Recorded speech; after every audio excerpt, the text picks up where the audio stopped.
Buenas tardes. Continuamos con la serie de presentaciones, de trabajos, del seminario de prácticas y fuentes y prácticas A del posgrado en música. En esta ocasión, Fernando Nicolás Martínez nos presenta un tema muy relevante para la historia de los instrumentos de cuerda punteada. Adelante, Fer. Hola, muchas gracias, doctor, por la introducción. Bueno, buenas tardes, compañeros. El tema que expondré será el laúd renacentista inglés, más allá de John Dowland. Esta exposición nació por el interés de conocer un poco más de repertorio de este instrumento y sobre todo el que fue producido en Inglaterra durante la época isabelina, que es lo que más o menos voy a abarcar dentro de la exposición. Y bueno, continuamos. Vamos a empezar dando un poquito de contexto sobre el instrumento. Como saben, pues el laúd fue un instrumento medular en la época del Renacimiento, dentro de Inglaterra, sobre todo en lo que mencionaba, la época isabelina, y fue considerado más que solo un instrumento para acompañar, tenía su propia voz, era usado como el pilar para construir obras, desde las melodías hasta una polifonía más compleja. Todo desarrollo del instrumento no solo sucedió dentro de las cortes, se, se daba durante el día a día, no sé, en las plazas, en tabernas, ¿no? Para también la música popular, que eran danzas. Y al laudista era percibido como una figura de prestigio, esto gracias a que normalmente eran virtuosos y tenían la capacidad de conmover a las personas. Y pues, como decía, el laúd no solo aportó melodías, fue un motor también para la creación de nuevas formas y estilos musicales. Y bueno, continuamos. Bueno, es importante mencionar a John Dowland porque sin lugar a dudas es la figura importante de esta época. Y como saben, fue un compositor, laudista y también cantante. Fue considerado uno de los más famosos de esa época. Y y tuvo una gran influencia en el desarrollo de la música inglesa, toda su música. También ayudó mucho a introducir tendencias musicales de Europa, y fue el que popularizó este instrumento dentro de la corte de Tudor. Mm, esto lo logró a través de obras muy importantes como fueron sus Aires, que está en The First Book of Aires, The Second, y también su música para laúd solista y para consort. Es piezas como Semper Dolens, Melancholy Galliard, de Frog Galliard, entre otras. Okey. Para el laúd y compuso alrededor de 80 canciones, bueno, ajá, canciones para voz y laúd. Estas se publicaron en distintas colecciones. Una fue The First Book of Iris, el The Second Book of Iris, The Third Book of Songs of Iris y A Pilgrim's Solace. También su hijo Robert publicó obra de él después en un libro llamado A Musical Banquet. Y bueno, en cuanto a la música instrumental para laúd, solo compuso aproximadamente 90 obras. Ok. Bueno, vamos a empezar a hablar de los compositores y laudistas destacados de esa época, aparte de John Dowland. Bueno, el primero que vamos a hablar es de Anthony Holborn. Él nació en Inglaterra, realizó sus actividades durante el reinado de la reina Isabel I y fue tenido en alta estima por todos sus contemporáneos. Se tiene conocimiento de que produjo un total de 144 piezas instrumentales y dos canciones suyas, lo cual le dio una gran fama hasta que Dowland lo conocía y incluso le hizo una dedicatoria en la primera canción de su Second Book of Aires. Uno de los primeros libros que se conocieron de Holborn fue el Sitar School, que fue publicado en 1597. Todas las composiciones de este libro están enfocadas al sitar, que es como un laúd, pero de cuerdas de metal.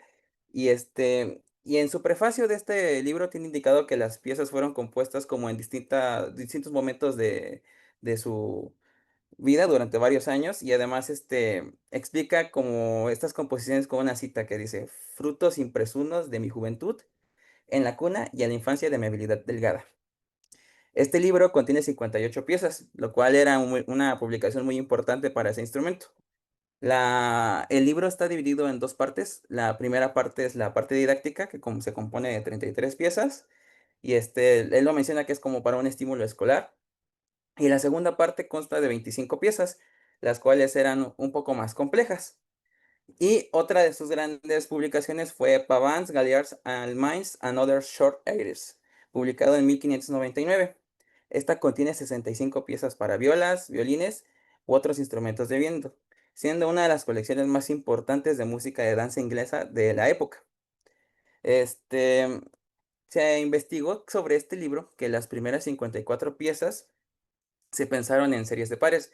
Esto era de cierta forma evidente, no una ciencia cierta, pero evidente, ya que la gallarda tenía el mismo modo que la pavana que seguía. Y ya enfocándonos una cuestión hacia el laúd, se estima que de Holborn, sobrevivieron 49 piezas, las cuales están en diferentes manuscritos. La gran mayoría son danzas, y la particularidad de sus danzas es que se dividen en 4 partes. Eso fue una característica muy interesante de él, y que no era típico para el laúd. Este, mm, es importante también mencionar que estas obras para laúd también las tenía en una versión instrumental. Este, También los títulos de obras que tuvo, como de Tears of the Muses o As It Fell on Holy Ape, muestran posibles conexiones con la literatura de Spenser y la literatura de emblemas de esa época. Bueno, vamos a poner un ejemplo de una obra de Anthony Holborn que se llama Pavane Galliard. Lo voy a poner en solo un momento.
Voy a continuar. Ay, disculpe. Bueno, ahora hablemos sobre Daniel Bakeler. Él fue un laudista y compositor inglés. Él fue considerado uno de los mejores laudistas de la época isabelina, y a la par de servir a la reina Isabel, también servía a Sir Francis Walsingham, el que era conde de Essex, y a la reina Ana. Desde niño se consideró que fue un prodigio, lo cual ayudó a que fuera de los mejores pagados de esa época, ya que cuando iban a sus presentaciones era una gran calidad de presentación. Hizo alrededor de 50 piezas para laúd mientras estuvo en la corte. Esto incluía pavanas, alemandas, fantasías, así como la más famosa de sus obras, que son unas variaciones sobre el tema de Monsieur Salmain. Y es importante mencionar que no existe una edición completa de su música. Mencionando un poco. De Daniel Bakeler encontré muy poco, solo se menciona que fue de los más importantes, pero no hay mucha información, al menos no encontré en este momento. Y vamos a escuchar Monsieur Salmain de Daniel Bakeler.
continuar? Perdón si las interrumpo. Ok. Bueno, seguimos con ay, Tomás Campión. Poeta, compositor y teórico musical, y médico. Fue reconocido como uno de los más importantes compositores de canciones de la escuela laudística inglesa. Importante mencionar que Campión no era un músico profesional, o sea, no era su profesión como tal. Él fue médico y también tuvo un intento de ser abogado. Abogado no terminó, me parece que no terminó en la universidad o en la escuela, pero de médico sí ejerció. Y una de sus mayores aportaciones fue el cuidado a las letras. Él era muy cuidadoso con el trabajo hacia las letras y el laúd trabajaba para las letras, ya que siempre buscaba que la parte del laúd fuera más sencilla, no tan ornamentado y en su mayoría no realizaba ningún tipo de polifonía con la voz. La seriedad que tenía con el cuidado de las letras, se notaba gracias a que, por ejemplo, la música reaccionaba para resaltar momentos específicos de la letra y a veces también todo lo contrario. A través de esta necesidad por cuidar la melodía que él tenía, realizaba muchas publicaciones sobre tratados sobre las palabras y la relación que tenían con la música. A New Way of Making Four Parts in Counterpoint fue su tratado sobre música vocal. Igual publicó otro tratado, pero este era más como orientado a la poesía. Ahorita no recuerdo el nombre, se me acaba de olvidar. Pero de lo que proponía dentro de este texto se ocupó muy poco dentro realmente de sus composiciones. Es posible saber que Dowland sí tenía como un conocimiento del trabajo de Campión, ya que dentro de la tabla de contenido del First Book of Ayres escribió un fragmento, el cual fue un epigrama de Tu Campión sobre la innovación del autor. La fama que la posteridad le dio a Orfeo, la música de Dowland se la da a sí mismo. Al detener las notas fugaces en los letreros impresos, nos deja claro a los ojos las delicias que nos dio a los oídos. En cuanto a lo que compuso como obras, es más conocido por sus aires o canciones para laúd, de las que compuso más de 100. Muchas de ellas fueron publicadas en colecciones como A Book of Aires, una colaboración con Philip Rossiter, que era un personaje importante para Tomás Campione y que era amigo suyo, en Two Book of Aires and The Third and Fourth Book of Aires. Y de él vamos a escuchar You Fair Looks. De un momento que esta la tengo que poner en el minuto.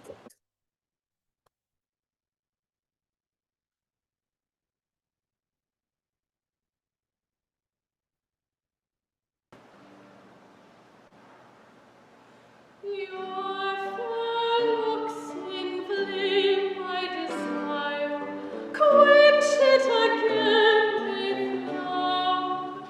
Stay, who strive not still to retire, do not inhuman prove. If love may persuade, love's pleasures dear deny not.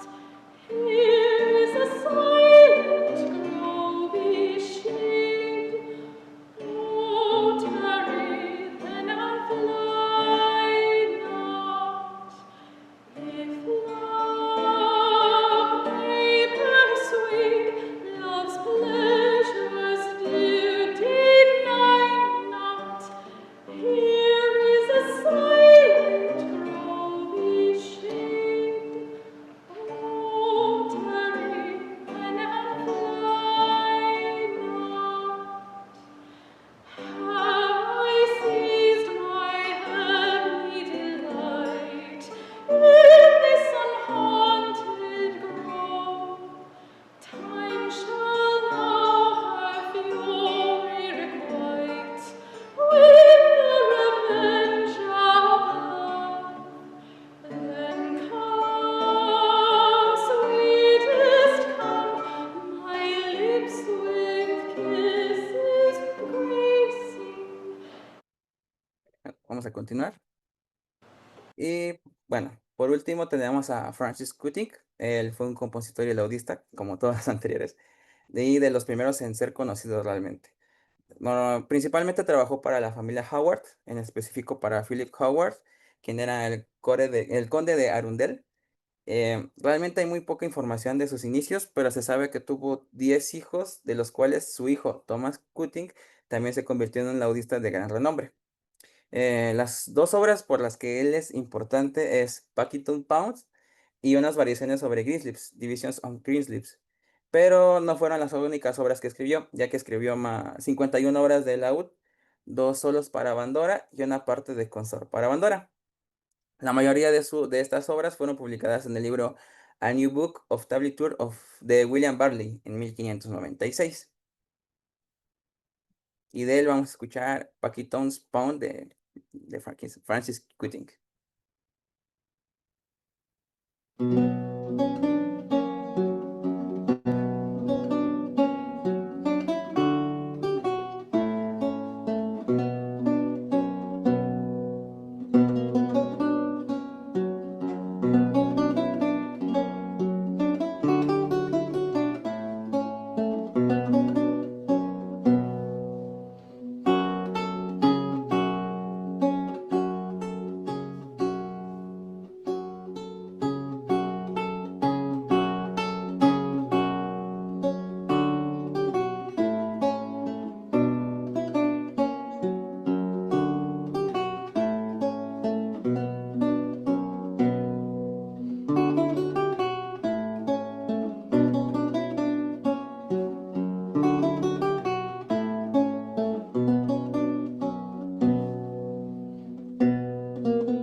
Y bueno, como conclusiones, sin duda la figura de Dowland es fundamental y primordial, ya que fue el que realmente popularizó el instrumento en la corte de Tudor.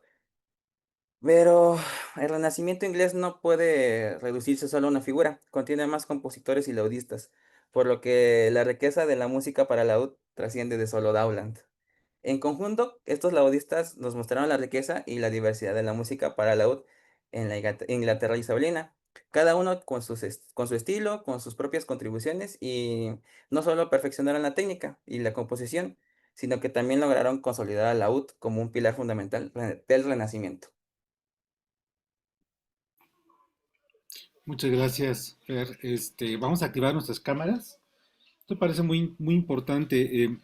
Efectivamente, como bien dices, comúnmente nos centramos mucho en la figura de Dowland, todos los que somos guitarristas, pues porque su repertorio, por supuesto que se ha difundido, es muy interesante, pero efectivamente es parte de una escuela enorme de música de gran calidad, ¿no? Y no solamente existen las fantasías para laúd solo, hay obras con ensamble, de consort, a una voz, a más voces. eh, Incluso yo mismo caí en la tentación de en algún momento abordar este repertorio, pero desde la óptica de los laudistas que habían colaborado con Shakespeare para sus obras teatrales, ¿no? Entonces, ¿cómo si hiciera falta hacerlo? En realidad, es un estudio, simple estudio, nada más de los fenómenos de la UD, da para mucho. Lo que es curioso también es que, como también mencionas, no existe en versiones completas de todas, o integrales de toda la obra de estos autores, ¿no? Hay un autor que me gusta mucho recurrir, que es Gregorio Howitt, este, que su música es oscura, pero en el sentido de que no hay una edición, pero cada vez que la escuchas es como, no sé, es como si fuera una especie de paralelo de Dowland en su ser más cromático. Es impresionante, es gran compositor. O Jacob Pollack. Jacob Pollack no fue necesariamente, o Jacques Le Polonois, depende de la fuente. No es inglés, por supuesto, pero es laudista, es contemporáneo y su obra está regada en diversos archivos en toda Europa. Haría falta un investigador como ustedes que rastree dónde está esa música y pueda finalmente sacar una edición integral, ¿no? Una edición de gran valía. Bueno, adelante si hay algunas preguntas, ¿no? Ok, Fíjate que ya voy a participar yo otra vez, disculpe adelante por... Henry. Gracias Henry, si no fuera por Henry. Eh, esto igualmente lo traspolo como a las ideas del son jarocho y el requinto jarocho, que es muy famoso, por ejemplo, Ramón Gutiérrez es es el más famoso de los requinteros y podrían decir varios que es el mejor y cosas así, ¿no? Pero si te indagas un poquito y te metes al son jarocho así vivo y vas conociendo simplemente, te das cuenta que hay un mundo de requinteros con un altísimo nivel, y que aparte se conocen entre ellos y así, y todo tiene que ver también con su conocimiento, obviamente, de la música mera, mera de ahí y con qué tanto se han mezclado o no, o cosas así. Entonces es muy curioso cómo es eso. Si los ingleses y su escuela de laúd, pues viene desde vista, no sé si desde los, ¿cómo se llaman? Pues las culturas que estaban allá ahorita se me olvidó el nombre, de los ingleses, ¿no? En vez de, por ejemplo, los españoles, pues les viene más como de los moros, ¿no? O de los árabes, vaya, y a los ingleses como de qué les viene el estilo, de dónde les viene el estilo. Me gustaría saber un poquito de eso en el laúd. Pues mira, de lo que leí es que pues el laúd, y como lo mencioné creo que al principio de de la exposición, estaba en el día a día de todos los ingleses. O sea, estabas en una plaza y estaba un laudista tocando, tal vez no el más famoso, ¿no? Pero ahí estaba tocando, estaba interpretando algún tema de Dowland, estaba interpretando, no sé, algo de de Francis Cutting, perdón. Entonces, realmente creo que tiene mucho que ver en paralelismo con lo que mencionas del son jarocho, ¿no? O sea, es lo mismo que sucede aquí, era creo que la misma dinámica. Estaba en todos lados, estaban en las tabernas, estaban en las plazas, estaba en la corte, ¿no? Y sobre todo también un poquito que la reina Isabel de verdad amaba el instrumento. O sea, de verdad era una fan de lo que era Dowland, de todos estos laudistas, y por algo se llamó la época de oro o el siglo de oro, ¿no? De Inglaterra. Sí, es interesante la pregunta de Henry, ¿eh? En realidad, ¿de dónde hay un sincretismo cultural como hubo aquí en la Nueva España, como hubo en España con la escultura mozárabe? Pues yo creo que sí, por supuesto, nada más que sería un poco terreno de especialistas, estar rastreando de dónde vinieron las culturas, que los visigodos, que los... es un tema mucho más profundo, a nivel incluso antropológico, ¿no? Lo que sí sabemos es que efectivamente había una gran relación entre Inglaterra, Francia, por supuesto, una relación de amor-odio, ¿no? Este, infinidad de películas y series de Netflix ustedes pueden ver para este, entretenerse un poco con las historias. Y por supuesto, Inglaterra con España, porque pues sus religiones no se llevaban, ¿no? Es una época muy, muy interesante. En Italia está este sincretismo de lo italiano con lo español también a través de la corte en Nápoles. ¿Y qué más me viene a la mente? Interesante, una cosa interesante, a pesar de que en Inglaterra el laúd tenía como su propia vida, o sea, sus géneros, su vida cultural fuerte, nunca perdieron contacto con lo que pasaba en el continente.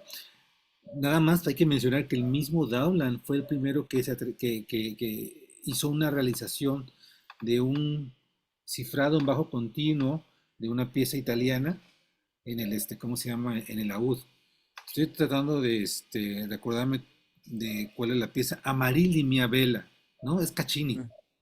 Mm. Amarili mia vela. La transcripción, o sea, la realización del continuo completa en el laúd fue hecha por Doblan. Quiere decir que tenían los ojos en todas partes, bueno, las orejas en todas partes, ¿no? Muy presentes. Bueno, vamos a parar aquí, ¿les parece? Para dar pie a la siguiente presentación del día de hoy. Muchas gracias. Muchas gracias, Fer. Gracias.